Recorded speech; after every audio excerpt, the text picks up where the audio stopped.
할렐루야.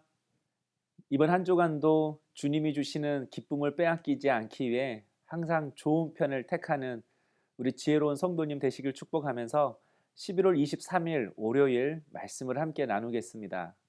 오늘 말씀은 역대상 12장 23절에서 40절까지의 말씀입니다. 제가 23절에서 32절까지의 말씀을 읽도록 하겠습니다. 싸움을 준비한 군대 지휘관들이 헤브론에 이르러 다윗에게로 나와서 여호와의 말씀대로 사울의 나라를 그에게 돌리고자 하였으니 그 수요가 이러하였더라. 유다 자손 중에서 방패와 창을 들고 싸움을 준비한 자가 6,800명이요 시므온 자손 중에서 싸움하는 큰 용사가 7,100명이요 레위 자손 중에서 4,600명이요 아론의 집 우두머리 여호야다와 그와 함께 있는 자가 3,700명이요 또 젊은 용사 사독과 그의 가문의 주의관이 22명이요 베냐민 자손 곧 사울의 동족은 아직도 태반이나 사울의 집을 따르나 그 중에서 나온 자가 3,000명이요 에브라임 자손 중에서 가족으로서 유명한 큰 용사가 28,000명이요 므낫세 반 지파 중에 이름이 기록된 자로서 와서 다윗을 세워 왕으로 삼으려 하는 자가 18,000명이요 이스라엘 자손 중에서 시세를 알고 이스라엘이 마땅히 행할 것을 아는 우두머리가 200명이니 그들은 그 모든 형제를 통솔하는 자이며. 아멘. 역대상 12장은 크게 두 부분으로 나누어져 있습니다. 어제 본문이었던 1절에서 22절까지는 다윗이 사울 왕의 추격을 피해 도망자 생활을 했을 때 다윗을 도와주었던 용사들에 대해 기록하고 있습니다. 비록 도망자의 신세였지만 많은 지파의 용사들이 다윗과 함께 했습니다. 특별히 요단 동편은 살기 좋은 곳인데 그곳에 살고 있는 갓 지파의 용사들까지 다윗을 도와주었습니다. 그 다윗을 돕기 위해 좋은 땅도 버리고 강을 건너 다윗을 찾아온 것입니다. 그래서 어제 본문을 보면 돕다라는 단어가 7번이나 등장합니다. 어떻게 이렇게 도망자의 신세였음에도 불구하고 많은 사람들이 다윗을 도와준 그 이유가 무엇일까요? 그것은 다윗의 힘이 아니었습니다. 다윗의 설득력도 아니었습니다. 하나님의 힘이었습니다. 다윗이 하나님 편에 서 있으니까 하나님이 모아주신 것입니다. 다윗이 철저히 하나님 중심으로 살아가니까 하나님께서 다윗을 모든 사람의 중심이 되게 하신 것입니다. 우리 삶도 마찬가지입니다. 조건과 환경이 우리의 삶을 결정하지 않습니다. 하나님의 뜻이 우리의 삶을 결정합니다. 하나님의 뜻을 붙들고 사면, 철저히 하나님 편에 내가 서 있으면 하나님이 모든 것을 모아주시는 것입니다. 그리고 오늘 본문인 역대상 12장 후반부는 사울 왕이 죽고 다윗이 왕위에 오르는 내용입니다. 사울이 죽자 각 지파의 군대 장관이 군사를 이끌고 헤브론에 모였습니다. 다윗을 왕으로 인정하고 그를 왕으로 세우겠다는 것입니다. 그래서 오늘 본문은 왕의 즉위식에 집결한 각 지파 군사들의 현황을 기록하고 있습니다. 본문에 각 지파의 군사의 수가 나오는데요. 모두 합치면 33만 명 정도 됩니다. 이는 이스라엘의 실제 군사 수가 아니라 다윗의 즉위를 축하하기 위해 각 지파에서 파견된 군대들입니다. 어쨌든 다윗의 여정을 살펴보면 그가 이렇게 왕이 되기까지 많은 광야를 통과해야 했습니다. 미친 사람 행세를 하며 목숨을 구걸해야 할 때도 있었고 시글락 사람들에게는 배신도 당했습니다. 그 밖에도 셀 수 없는 수많은 위기가 다윗에게 찾아왔습니다. 그러나 지금 다윗 앞에는 이렇게 그가 왕이 되는 것을 축하하기 위해 온 지파의 군대가 모여 있습니다. 이 모든 과정이 다윗의 힘으로 된 것이 아닙니다. 23절에 여호와의 말씀대로 이 모든 것이 다 하나님의 말씀대로 된 것입니다. 하나님의 약속대로 된 것입니다. 하나님의 은혜로 된 것입니다.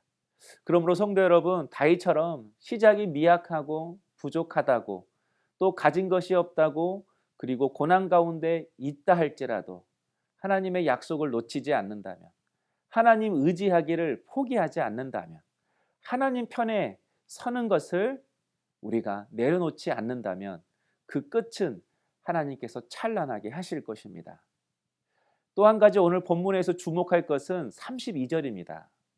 오늘 본문을 살펴보면 각 지파에서 차출된 용사들을 이렇게 설명합니다.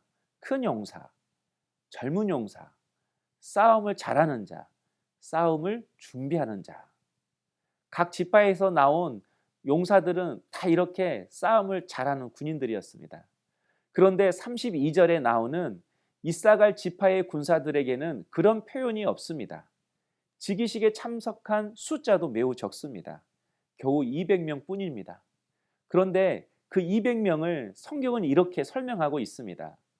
이사갈 자손 중에서 시세를 알고, 즉위식에 참석한 200명의 지도자는 그냥 지도자들이 아니었습니다. 시세를 알고 바로 시대의 흐름과 변화를 읽을 줄 아는 통찰력이 있는 지도자, 안목이 있는 지도자였습니다. 그래서 상황을 꿰뚫어 볼 수 있었습니다. 그런데 많은 사람들은 돈의 시세는 잘 압니다. 세상의 흐름은 잘 압니다. 그러나 영적 시세를 모르는 사람들이 너무나도 많이 있습니다. 세상 정보는 밝아도 하나님의 뜻은 모르고 하나님이 누구이신지 모르는 것입니다. 영적 시세는 어두운 것입니다. 바로 29절에 나오는 베냐민 사람들이 그렇습니다. 그들은 이미 시세가 다윗에게 기울어졌음에도 불구하고 끝까지 사울의 집을 따랐다 이렇게 기록하고 있습니다. 그러므로 성도 여러분, 영적 시세가 밝아야 합니다. 영적 안목이 우리에게 있어야 합니다. 그래야만 내가 따라야 할 분이 누구인지, 내가 품어야 할 하나님의 꿈이 무엇인지 바로 그것을 알고 내 인생의 에너지를 쏟으며 살아갈 수 있습니다. 그 중에 우리 눈이 띄어야 할 부분이 있습니다. 바로 사람들과의 관계를 맺는 것입니다. 사람들과의 관계가 우리의 인생에 있어서 매우 중요합니다. 이렇게 많은 지파의 군사들이 다윗 왕의 즉위를 축하하기 위해 모였을 때에 다윗이 한 일이 있습니다. 바로 그들을 섬기는 것이었습니다. 39절에 무리가 거기서 다윗과 함께 사흘을 지내며 먹고 마셨으니, 다윗은 자신을 축하하기 위해 모여든 그 군사들을 환대해 주었습니다. 잔치를 베풀어 주었습니다. 다시 말해서 관계를 맺기 위해 노력했다라는 겁니다. 하나 되기 위해 노력했다라는 겁니다.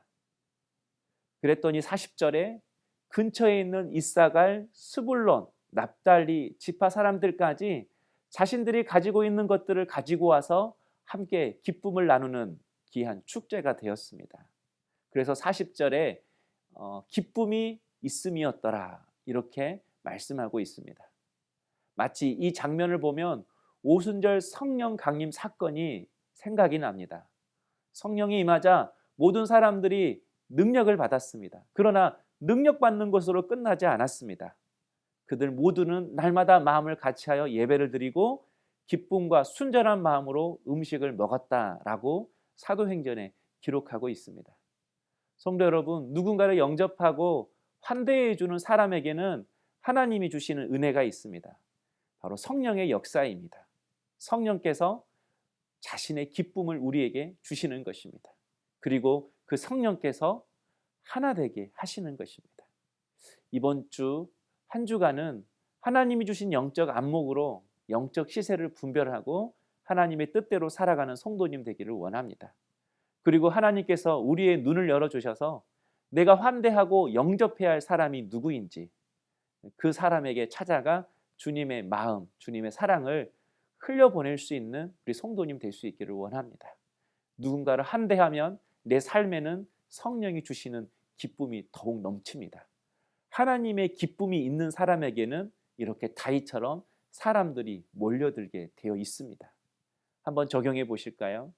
나에게는 하나님의 뜻을 분별할 수 있는, 그리고 세상의 흐름을 알 수 있는 영적 시세, 영적 안목이 나에게 있습니까? 기도하겠습니다. 사랑의 주님, 우리의 믿음의 눈을 열어주셔서 시대의 흐름뿐만 아니라 하나님의 뜻을 온전히 분별할 수 있는 은혜를 허락하여 주시옵소서. 항상 하나님 편에 서 있게 하시고 하나님의 뜻을 따르는 저희들이 될 수 있도록 영안을 열어 주시옵소서. 이번 한 주간 동안도 하나님 주시는 마음으로 누군가를 환대하고 영접하는 그런 섬김의 사람 되어서 성령이 주시는 기쁨을 누리고 살아가는 우리 물된 동산교회 모든 성도님들이 되게 하여 주옵소서. 예수님의 이름으로 기도하옵나이다.